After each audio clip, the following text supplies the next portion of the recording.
The house was never meant to be a statement. It sat on a hill at the edge of the city, white stone and tall windows built more for quiet than for display. I bought it 3 years ago after selling my second company. I didn't tell my family, not because I was hiding it, just because I was tired of translating my life into something they could measure. They found out anyway. My aunt saw a photo online. Someone had tagged me at a charity fundraiser hosted at the house. The word estate appeared in the caption. By Christmas, the news had traveled ahead of me. When I walked into my parents' living room that night, I could feel the shift. Not hostility, appraisal. My brother Daniel hugged me longer than usual. He smelled like pine and cologne. He stepped back and looked at me the way he used to look at new toys when we were children, calculating durability. "I didn't know you were living like royalty," he said, smiling without warmth. "It's just a house," I answered. It wasn't false modesty. The house was space, light, silence, things I'd wanted for years. Daniel had wanted other things. When he was 8, he nearly died from a rare autoimmune disorder. For 3 years, hospitals replaced playgrounds. My parents aged visibly during that time. I was 11 when it began, old enough to understand fear, young enough to learn quickly that my needs were negotiable. I learned not to complain. I learned not to win too loudly. I learned that survival earns a certain kind of permanent gravity. Daniel recovered, mostly. There were scars, physical and otherwise, but the house we grew up in never adjusted its emotional math. He was fragile, I was capable. Fragility required resources. Capability required understanding. By the time we were adults, the pattern was invisible because it had always been there. Dinner was loud in the way Christmas dinners are. Cutlery, overlapping conversations, someone arguing about politics without conviction. But I noticed how often Daniel's gaze returned to me. Eventually, he stopped circling. "So," he said, leaning back in his chair, "let's talk about the mansion." The word landed heavier than necessary.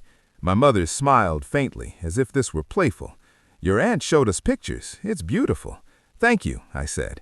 Daniel swirled his wine.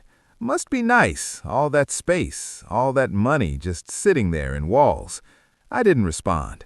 I'd learned that silence sometimes shortens conversations. It didn't this time. "You know," he continued, voice lowering, "if things had gone differently when I was a kid, if I hadn't been sick, I probably would have built something like that too." There it was. Not accusation, comparison. My father cleared his throat, but didn't interrupt. Daniel leaned forward now, elbows on the table. "You should sign it over to me." A few cousins laughed uncertainly. "I'm serious," he added. The laughter thinned. My mother's hand fluttered as if calming air.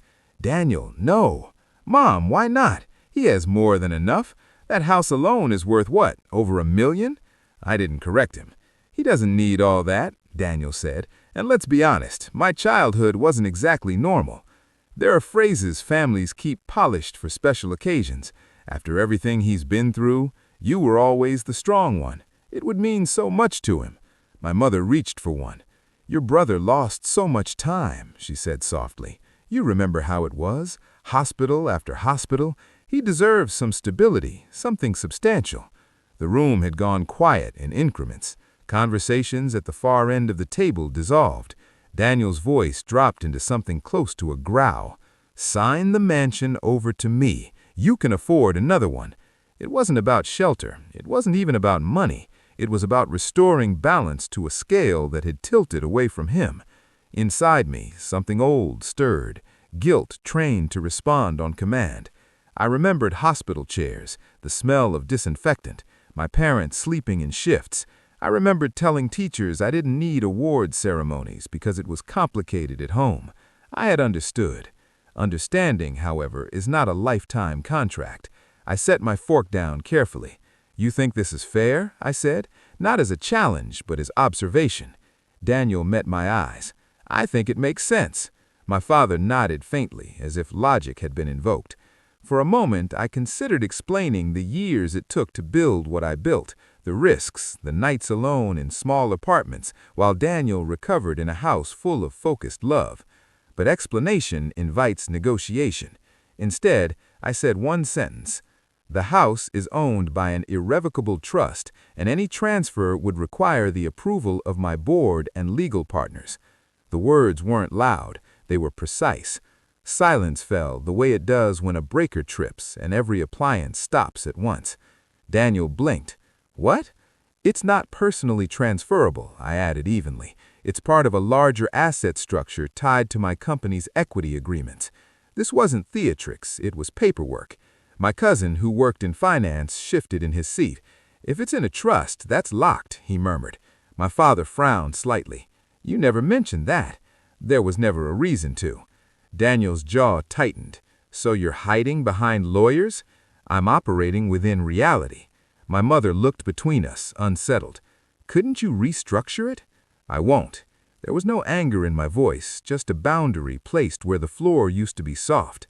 What changed in that moment wasn't ownership, it was leverage.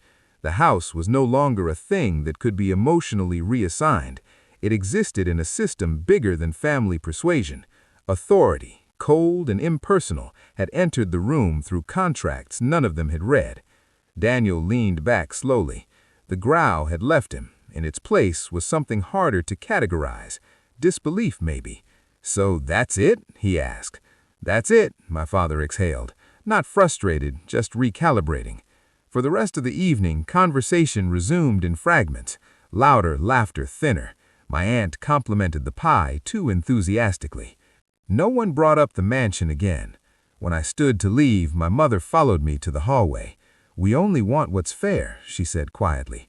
I know, I answered, and I meant it. Fairness had always been measured against Daniel's illness, against what he almost lost, against fear that once felt bottomless. But fairness can't be retroactive. It can't collect from the healthy to compensate the healed. I'm not taking anything from him, I said gently. I'm just not giving away what I built. She studied my face as if searching for hardness. She didn't find it. Will you host next year? She asked after a moment. It wasn't an apology. It wasn't surrender. It was adjustment. We'll see, I said. Outside, the air was sharp with cold. I sat in my car for a minute before starting the engine. The mansion would still be there when I returned, quiet, lit from within, unchanged. But something else had shifted.